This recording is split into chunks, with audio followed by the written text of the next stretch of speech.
Well, Canada's Justin Trudeau seems to be trying to do everything possible to stay in power and hang on to power. Now, the Liberal government in Canada is rolling out a plan for universal basic income. This is, of course, the World Economic Forum's dream, which is pay you a universal basic income, keep you at home so you don't have to work. You don't have to be on the roads with your carbon emissions. You can stay in your 15-minute cities and we'll pay you a universal basic income to work remotely or just stay home and live off the land. This is the dream, and Canada seems to be embracing this, and Justin Trudeau embracing UBI. David KRAYDEN writes at Human Events. He's also on YouTube at KRAYDEN'S Right, and he joins us, first of all, with a very handsome sweatshirt for the new year, 2024. David, welcome to the show. Good to see you. Happy New Year. Happy New Year, Clayton, and nice to be back. And yes, I'm wearing my Redacted hoodie because it's the first episode for me of the year, and it's UBI, Universal Basic Income. It's also now being called Unconditional Basic Income. And where is this coming from? It's quite complex because there's two private members' bills going through the Senate of Canada and the House of Commons at the same time. There's also a lobby group called UBI Works that is extremely well funded. They claim it's all from grassroots support, but I think they're getting some support here from the Government of Canada or the Liberal Party, both or either. And they're working hard behind the scenes. And by the way, I was blocked from their X site as soon as I did a broadcast a couple of weeks ago about universal basic income because they don't want any criticism, any questioning about this. The funny thing about this, Clayton, is that these bills were first introduced in October. There was a news conference which virtually nobody attended. The national media wasn't there, and you can find it on YouTube. But it's interesting. 2 months later, suddenly there's all of these stories appearing about universal basic income and how it might be the answer to poverty. Now, what is this? Obviously, this is Justin Trudeau's trial balloon to see how this is going to work. And what it really amounts to is that you get $2,000 a month for doing nothing. And apparently, if you do any other work on the side, they'll subtract 50 cents on the dollar. So what it really comes down to is that I think it was Karl Marx, actually, who said, from each according to his ability, to each according to his need. This is rank Marxism, is what this is. Paying people to sit on their behinds and do absolutely nothing. And as people have pointed out to me since I've written this article, and I've done a couple of broadcasts already on this, how are we going to get people to work at all if they're guaranteed $2,000 a month? And will this not create an underground economy as well, as people say, hey, I'm just not going to report the income. I want my 2,000 plus. But really, the worst part of this is I say this is a tragic leap off the fiscal cliff for Canada, because what it amounts to is that $2,000 is not going to be worth $2,000 anymore as soon as you start giving everybody $2,000. I mean, that's fingers and thumbs arithmetic. It's pretty basic stuff.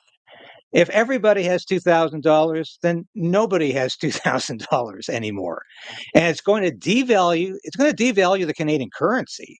There's no question about that. It's not just inflationary spending, but it is insanity spending, because it's going to mean, yeah, I've got $2,000, but suddenly the rent went up to $5,000 a month. So because $2,000 isn't worth anything anymore, and this is chaos, absolute chaos. Well, that's exactly what happens when they do that with car subsidies, right? The auto manufacturers, they're going to give you a $7,000 subsidy so you can do this, and then the car manufacturers raise the price $7,000 to compensate and to match it. I've looked at a lot of these pilot programs over the years for universal basic income with great interest, and to see how, in fact, it could maybe elevate and bring people out of poverty. But if there's a disincentive to work, you are asking for chaos. You are asking for a collapse of democracy. If you're incentivizing people to not work, to not be productive, to not provide to society, to not create, to not build, to go into construction, to innovate, you're encouraging them to stay home, and if they do work, they're penalized. This is the opposite of sort of a welfare to work program. And people falling on hard times. I'm not without empathy for people going through hard times and needing this transitional period, maybe a helping hand for a short amount of time, with the encouragement and the idea that they will find employment, that they will find work, and they will get back as a member of society that's contributing to society. But Trudeau's government seems to be wanting to keep people from contributing and instead just wants to buy votes. That's the way it appears to me. This is a colossal bribery scheme. That's all this is. The only other period in Prime Minister Trudeau's reign of terror I can think of that reminds me of this is when he offered legalize marijuana for everybody to placate the masses. And I think this is another example of bribing people to say, hey, you can stay home and do nothing. You got used to doing that during the pandemic when he offered what was called the CERB, which was a conditional stipend that was given to everybody who stayed home and couldn't work anymore or didn't want to work anymore. This is a continuation of that. And there is no incentive to find a job. And it really is bribery. But it's interesting because I think Trudeau wanted this trial balloon to sort of continue to be there over the 6 weeks that the House of Commons isn't sitting, and it's not right now. But the funny thing is, as God would have it, I really believe he's been caught up not only in his vacation, which was another disaster, staying while everybody is starving in Canada because of his impoverishing carbon tax. He goes to Jamaica and stays at a $10,000 a night resort for 2 weeks. And what else happens? His deputy prime minister has a journalist arrested. So what are people talking about now? They're not talking about universal basic income this week. They're talking about how Trudeau has no empathy for people in need at all because he can spend $10,000 a night because it's free because he's staying at a friend's resort in Jamaica.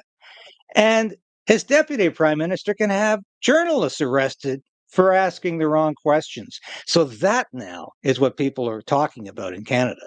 That seems to have taken precedence over this stupid plan to have people stay at home for $2,000 a month. Can you follow? We talked at the beginning about following the money here. Where do you think this funding? Who's pushing this? Who's pushing this program in Canada? Have you been able to follow it? To some shady characters. I'm just curious who's really trying to push this universal basic income plan in Canada. Yes, if you go to UBI Works, it is UBI Works as it's usually spelled. You can see the people behind these. These are woke academics who are behind this, and these are economists who have expertise in fields you wouldn't imagine, such as feminism and other elements of woke politics, transgender economics. I've never heard of that before. I mean, is there a special economics for transgender people? But these aren't serious economists who are backing this plan. And if you look at the credentials of these people, you say, oh my God, this is coming from academia and the far left of the political spectrum in Canada. And this is being pushed on us as a solution to a problem when all it's going to do is create incredible ramifications and consequences for the economy. And as I say, it's going to push Canada off the fiscal cliff. In terms of what it's going to cost, I think, I better mention that. It's probably going to double the national debt in 3 to 4 years. Now, our national debt, you've got your national debt up there every day. I see that as a $34 trillion. Canada's has Right. always been about 10% because we have 10% of the population. Ours is approaching $4 trillion. So it's now higher than the 10% it always used to be. This could conceivably double the national debt in 4 to 5 years if this goes through. Now, can Canada afford this? Well, of course not. But that never seems to stop Trudeau, and it doesn't stop Joe Biden from getting involved in foreign wars and paying for infrastructure that's not really infrastructure. It's printing more money until the whole thing falls through. The floor is going to come through here. We cannot afford to keep sending billions to Ukraine, spending billions on infrastructure projects that are phony, and now having a universal basic income scheme that is going to potentially double the national debt. Of course, there's a reckoning coming here. There's a reckoning coming for these out of control, unthinking politicians who think all you have to do is keep printing money and that's the answer. But we are headed for catastrophe. And if this is seriously considered and then implemented, it's going to harken that catastrophe that much faster. Yeah, I think 2024 is going to be a pivotal year. And with the 49% or so of the world's population dealing with elections this year, we're going to see some major changes in 2024. So we're just at the beginning. This is just the tip of the iceberg. I sure hope that Justin Trudeau is enjoying his $10,000 a day sunny vacations. By the way, I'll get you out of here on this, David, which was I saw a report that his wife, his separated or ex-wife or wife or whatever, was with him on these trips. And I saw some reporting on this, was maybe curious. They talked about being separated because of some business relationship that she didn't want to be hauled in front of some sort of an ethics review. I don't know, but was she there on vacation with him in this Jamaica resort? He was there. The children were there. The Trudeaus are supposed to be legally separated, and we all thought the divorce was imminent. But now they're vacationing together, and they're also going to Australia later this month. Another nice, warm place to go.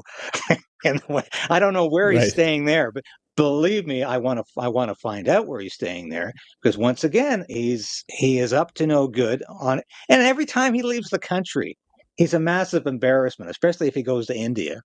And of course, the other funny thing is, his plane broke down again in Jamaica, just like it did in India when he was at the G20. And this aircraft is only 4 years old.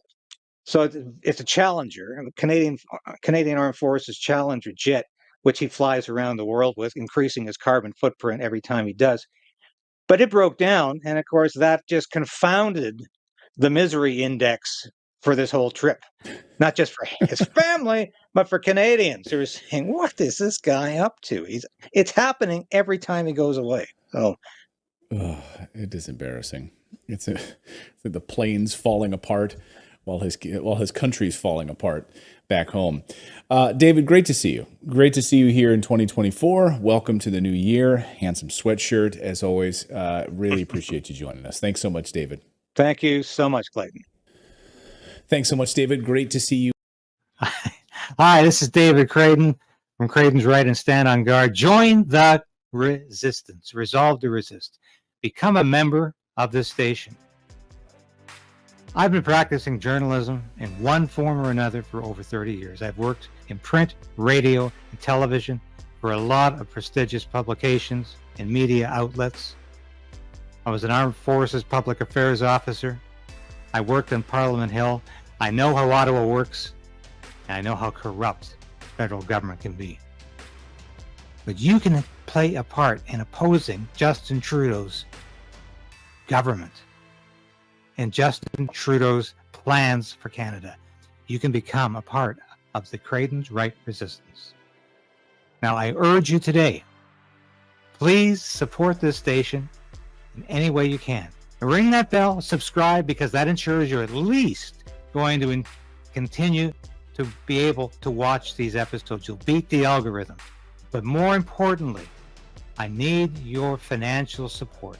I hate to ask, but that's what I'm doing. I made a decision to pursue independent media because I believed it was the best possible route for me to take as a journalist and as a concerned citizen of Canada. So you can become a part of that.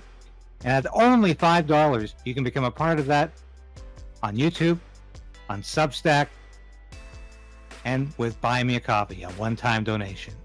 But I need your support. And from the bottom of my heart, I thank you. If you've already done that, if you're already supporting the station, thank you. But if you haven't, make that decision today